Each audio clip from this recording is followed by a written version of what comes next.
Meghan Markle's lobbying letter to U.S. politicians is what the Queen feared, a royal expert claims. Her Majesty would have been concerned about Meghan voicing her opinion on political matters after her and Prince Harry split from royal duties in May last year, royal author Robert Jobson told. In an emotional letter sent to U.S. political heavyweights Nancy Pelosi and Chuck Schumer this week, Meghan lobbied for citizens to have access to paid family leave. The letter is not out of character for the Duchess, who has always been political, Mr. Jobson said. The Queen knew about her political views and ambition, which could become embarrassing for the firm, he added.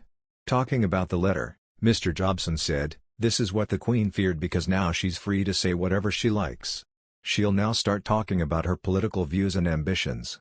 And she might stir them up, which then becomes embarrassing." While Mr. Jobson thinks Meghan is sailing close to the wind, it's unlikely the letter will spark a backlash from the royals. She's sailing close to the wind, but will they say anything, the royals? No, they won't, Mr. Jobson told the Mirror.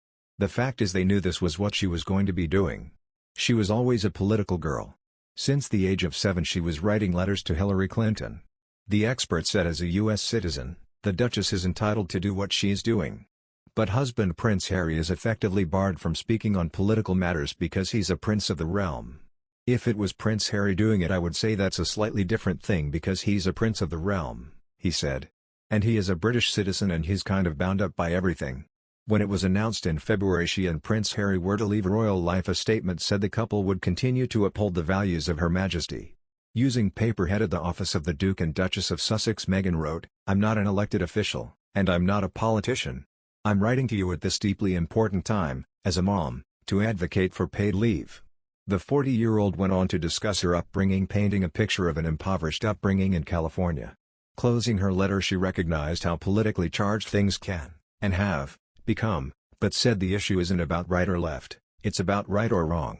She told Pelosi and Schumer she trusts you will meet this moment in helping pass legislation to give parents on the states paid leave after a baby.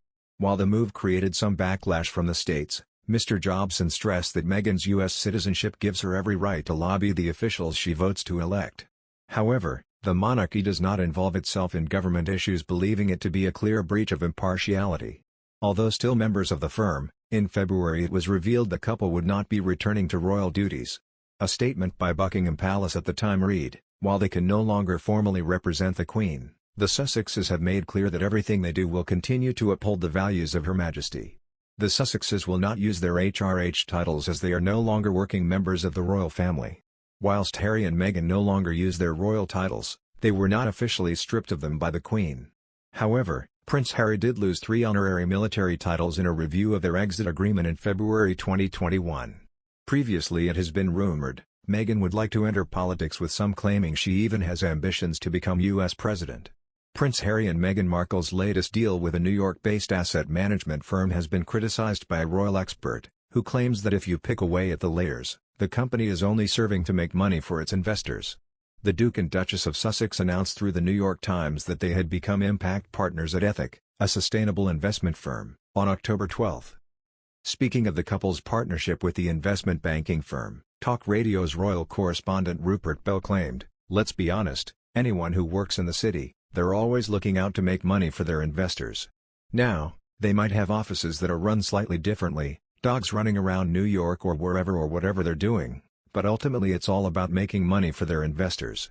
They say if an investor chooses to invest in Fox Corporation, they're happy to do it, they don't really care, they just want to make money even though they are doing it, they say, slightly different.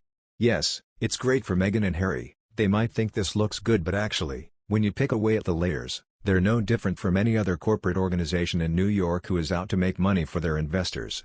The company Ethic screens businesses and sectors to invest in based on their social responsibility criteria on issues such as climate change and racial justice. According to a recent U.S. filing, the company's 13th biggest investment is in Facebook shares, of which it has $6.9 million, £5 million. They have also invested $32 million in Alphabet, the parent company of YouTube owner Google, as well as a $2 million investment in Twitter. Both Prince Harry and Meghan Markle have previously spoken out against the impact of social media, describing it as a relatively lawless space where misinformation is rampant. Since leaving the royal family in 2020, the couple have signed a number of lucrative deals to ensure their financial independence, including a Netflix deal that is estimated to be worth £100 million.